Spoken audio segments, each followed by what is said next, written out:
बिस्मिल्लाहिर्रहमानिर्रहीम। अस्सलाम वालेकुम। कैसे हैं आप सब लोग? उम्मीद करते हैं आप सब ठीक ठाक होंगे, खैरियत और आफियत के साथ होंगे। अल्हम्दुलिल्लाह मैं भी बिल्कुल ठीक ठाक हूँ। और यहाँ पे जो भी कपड़े मेरे धुल गए थे सारे, वो मैं उतार रही थी, सूख गए थे क्योंकि मौसम ऐसे ही हो रहा था और लग रहा था कि मे भी बारिश भी हो जाए। तो बस जल्दी जल्दी से मैं इसीलिए कपड़े उतार रही थी। और शाम का टाइम ऐसा होता है कि कपड़े उतार लें, और कुछ गीले भी थे और मुझे खाना बनाना, तो मैंने कहा कि मैं खाना भी साथ साथ देखूँगी और फिर साथ साथ अपने दूसरे काम भी कर लूँगी। तो बस जनाब शाम के 6 बज रहे हैं और मैंने यहाँ पे जो है वो, आज मेरा बहुत दिल चाह रहा था, कबल के काफ़ी दिनों से दिल चाह रहा था कि मैं करेले कीमा बनाऊँ, लेकिन बस वो कुछ ना कुछ वजह से वो पेंडिंग में जा रहा था। तो आज मैंने करेले कीमा जो है वो चढ़ाया अपने तरीके से। इसकी रेसिपी शेयर करूँगी आपके साथ और आपको बताती हूँ मैंने किस तरह से बनाया। बहुत सिंपल इसका वे है। आपको जस्ट 2 से 3 प्याज लेनी है, उसको अच्छी तरह कद्दूकश करके फ्राई करके उसमें सारे खड़े गरम मसाले डाल के और कीमा आप उसमें डाल के है, पिसी मिर्चें, हल्दी और पिसा धनिया, ज़ीरा, ये सब डाल के आप भुनाई करें जिस तरह मैं कर रही हूँ। इसमें दही भी डाल दें और ये सब डाल के। और यहाँ करेले ले लिए थे मैंने, करेलों की स्किन उतार के। अच्छा, बहुत से लोग ऐसे करते हैं कि करेलों को जो है ना वो पानी में भिगो लेते हैं, नमक लगा के रख लेते हैं, इसकी कड़वाहट ख़त्म हो जाती है। इससे फ़ायदा नहीं है, आपके करेले बिल्कुल अजीब से हो जाते हैं बिजली जैसे, और वो क्रिस्पी नहीं हो पाते। और बहुत से लोग करेलों को क्या करते हैं, सीधा डायरेक्ट डाल देते हैं कीमे में। उसको हमेशा फ्राई करके डालें, जब उसको क्रिस्प आता है, क्रिस्पी होते हैं, गोल्डन ब्राउन होते हैं, फिर ऐड किया करें। और नमक और पानी में ऐड करने से, नमक के पानी में ऐड करने से ये होता है कि करेले जो है ना मज़ीद पानी छोड़ते हैं, मज़ीद अपनी कड़वापन छोड़ते हैं, तो वो मुझे तो ऐसा लगता है कि वो मज़ीद कड़वे हो जाते हैं। तो उससे बेहतर ऑप्शन ये है कि आप उनकी स्किन उतारें, स्किन उतार के बीच से बीज उतर निकालें। और बीज निकालने के बाद जो है ना आप उनको तेल में जो है ना वो अच्छे से फ्राई कर लें। जब आप फ्राई करेंगे तो वो गोल्डन ब्राउन हो जाएंगे, और इतनी देर तक उसको फ्राई करें जब तक वो अच्छी तरह से क्रिस्पी ना हो जाए, उसका पानी जो उसमें होता है ना पानी, वो ना छूट जाए। आँच मैंने हल्की कर दी थी इस वजह से कि कीमा मेरा लग रहा था नीचे से, तो मैंने आँच हल्की की। यहाँ मैंने बच्चों को लगा दिया काम से, क्योंकि भाई बच्चे इतना तंग कर रहे थे, और मैंने सोचा कि बच्चों को बिज़ी कर देती हूँ घर की सफाई में। मैंने कहा जल्दी जल्दी से झाड़ू लगाओ और जो है ना कमरा सेट करो, मैं जब तक खाना बना रही हूँ। तो शाम का टाइम था, अली आने वाले थे, मैंने सोचा जल्दी जल्दी से खाना वाना बना के फ़ारिग हो जाऊँ। एक तरफ मैंने आटा गूँध लिया था, यहाँ सारा सामान, सैटरडे संडे लास्ट संडे था, तो संडे वाले दिन मैंने जो है ना रात में ही सारा सामान मंगवा लिया था, जो भी हफ्तावार जो ग्रॉसरी होती है। प्याज वगैरह ख़त्म हो गई थी तो प्याज मंगवा ली थी। प्याज भी थोड़ी गीली गीली सी हो जाती है, आपको पता है धूप में रखनी होती है, लेकिन वहाँ पे हमारी बिल्ली आती है, वो सब फेंक देती है। तो इसलिए मैंने क्या किया, मैंने इसकी जो बास्केट थी धो के, और ये प्याज सारी मैंने उसमें डाल दी थी। यहाँ पे मैं इन करेलों को इतना फ्राई करूँगी कि इनकी आखिरी सांस तक, जब तक ये क्रिस्पी गोल्डन ब्राउन ना हो जाए, इनको मैं तब तक फ्राई करती रहूँगी। और फिर अब ये देखें, आप करेले की शक्ल देखें, करेले जो है ना बड़े ज़बरदस्त से क्रिस्पी गोल्डन ब्राउन हो गए। इनकी शक्ल इस तरह से होनी चाहिए, क्रिस्पी होने चाहिए, क्योंकि जब ये कीमे में डलते हैं तो इतना कड़वाहट नहीं होती जैसे नॉर्मली हमारे जहन में है कि करेले जो है वो बहुत कड़वे होते हैं। जब आप इनको क्रिस्पी कर लेते हो, इनको अच्छे तरीके से स्किन उतार देते हो, बीज निकाल, बहुत से लोग बीज के साथ बना लेते हैं, आई डोंट नो वो कैसे खाते हैं। जो शुगर पेशेंट होते हैं वो तो खाते होंगे, लेकिन मुझसे बीज के साथ नहीं खाए जाते करेले।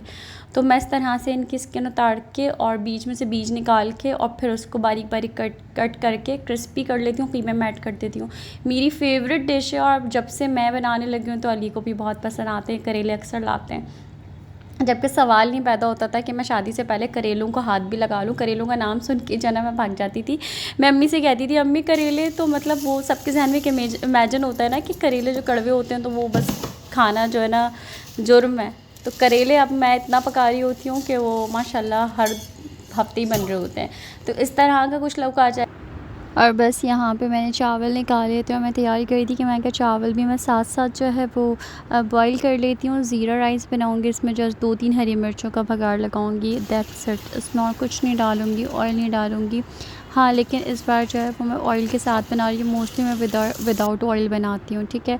यहाँ पे मैंने चावलों को 2-3 दफ़ा धो लिया है। मैंने कीमे में आखिर में जो है वो कोयले का स्मोक भी लगाया, जिससे उसका टेस्ट और मज़े का हो गया था।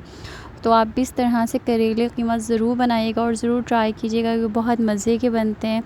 और जो करेले कीमे से दूर भागते हैं ना, मैं समझती हूँ उनके लिए बेस्ट रेसिपी है, क्योंकि इसमें बिल्कुल कड़वाहट नहीं होती और टेस्ट और मज़े के अलग लगते हैं।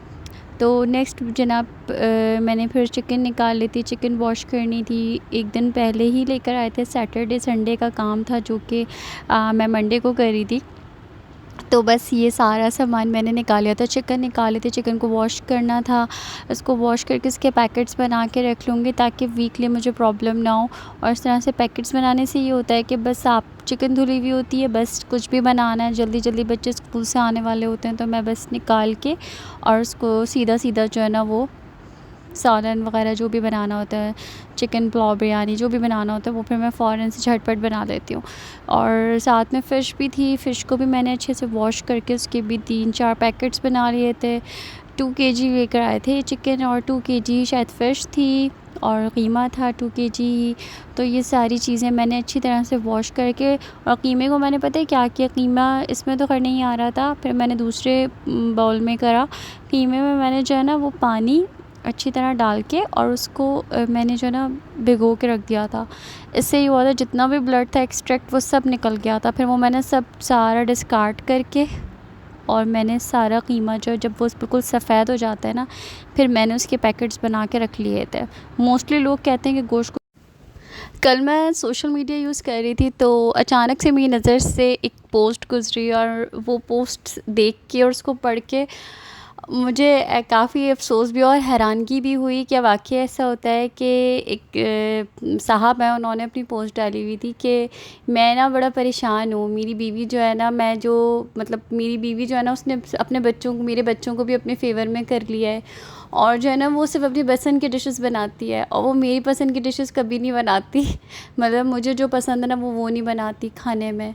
तो मैं जो ना बाहर से ज़्यादा खाना खाता हूँ और मतलब वो सिर्फ़ अपनी ही मनमानी करती है, उसको शुरू से अपनी ही डोमिनेटिंग नेचर है, अपनी ही बात मनवाने की आदत है।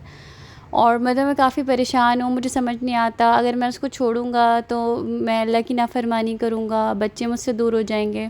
तो मैं सोचने लगी यार, मतलब हमेशा यही सुना है कि औरतों के साथ जुल्म हो रहा है, या औरतें जो हैं वो मियाँओं को तंग करके औरतें जो है ना उनको शौहरों ने तंग करके रखा हुआ है। लेकिन मुझे पहली मर्तबा मैं कल देख रही थी तो मैंने सोचा कि मैं आज अपने व्लॉग में ये बात शेयर करती हूँ कि वाकई ऐसा भी होता है कि मर्दों के साथ भी ऐसी नाइंसाफ़ियाँ होती हैं कि वो बेचारे एटलीस्ट उसके पसंद की डिशेस तो बननी चाहिए ना घर में। तो कभी अब आप जैसे देखिए, मुझे बहुत सारी चीज़ें ऐसी हैं जो मुझे नहीं पसंद थी लेकिन अब मुझे पसंद है। शादी के बाद से पहले मुझे वो चीज़ें मैं खाती नहीं थी, चखती नहीं थी, लेकिन अब शादी के बाद जैसे दिल, गुर्दे, कलेजी, फेफड़े, ये मैं शादी से पहले नहीं खाती थी, लेकिन अब शादी के बाद जो है वो मुझे पसंद है क्योंकि इनको पसंद है तो वो मैं बनाती हूँ तो वो अल्लाह ताला जायका भी और माशाल्लाह बनता भी अच्छा है और इनको पसंद है, मुझे भी पसंद है। तो अजीब सी बात लगी मुझे बड़ी, और दिल भी मेरा बड़ा दुख भी हुआ और मुझे उन पर तरस भी आया। खैर ऐसा भी होता है। एनीवेज़ यहाँ पे सारे काम शाम चल रहे हैं और चिकन मैंने वॉश कर ली थी, साथ साथ कीमा निकाली थी। कीमे में मैंने पानी डाल दिया था, वो इसलिए कि तब तक जो है ना वो पानी उसमें डला रहेगा तो उसका जितना ब्लड है ना वो सब निकल जाएगा। और कीमा जो है ना जब तक सफ़ेद नहीं हो जाए ना मैं उसके पैकेट बना के नहीं रखती, तो मैंने कीमे में पानी डाल के रख दिया था। चिकन के मैंने पैकेट्स बना लिए थे।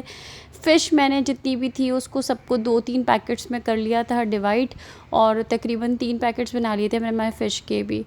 और कहने को तो लोग जो है ना वो कहते हैं कि भाई एक कांटे वाली मछली है, लेकिन जब मैंने बनाई है कसम से इतने कांटे थे, हर निवाले में कांटे थे, छोटे छोटे कांटे थे। तो मुझे मछली इतनी मज़ेदार नहीं लगी क्योंकि एक कांटे वाली जो मछली होती है ना वो सालन में खा ली जाती है लेकिन वैसे नहीं खाई जाती, क्योंकि जब आप फ्राई करते हैं तो वो क्रिस्पी बनती है तो वो तो खा ली जाती है, बट सालन में जो है ना मुझे एक कांटा ही पसंद है। मैं आप लोगों के साथ फ़िश की रेसिपी इंशाल्लाह आने वाले व्लॉग्स में शेयर करूँगी। यहाँ पे मैंने पैकेट्स बना लिए थे शॉपर में, नॉर्मली जिस तरह हम मिडिल क्लास लोग जो है ना वो डालते हैं, कोई शशकेबाजी नहीं। बस जी यहाँ पे मेरे चावल भी दम हो गए थे, मैंने अच्छी तरह से सारी चिकन और फ़िश वगैरह सब धो के रख दी थी मैंने। उसके अलावा यहाँ पे मेरा कीमा और करेले भी रेडी हो गए, बहुत ही मज़ेदार बना था। जिस तरह से मैंने बनाया इस तरह आप लोग भी ट्राई कीजिएगा, इंशाल्लाह आप लोगों की रेसिपी इसी तरह से दमदार बनेगी। और यहाँ पे मैंने फिर रोटियाँ बनाना स्टार्ट कर दी थी क्योंकि और माशाल्लाह से मेरी रोटियां चेक करें कितनी गोलगप्पों सी बन रही हैं। कभी कभार ही ऐसा हादसा होता है कि मेरी ऐसी फूली फूली रोटियां बनी हो। उम्मीद करती हूँ आपको आज का व्लॉग बहुत पसंद आया होगा और मेरी करेले कीमा रेसिपी भी पसंद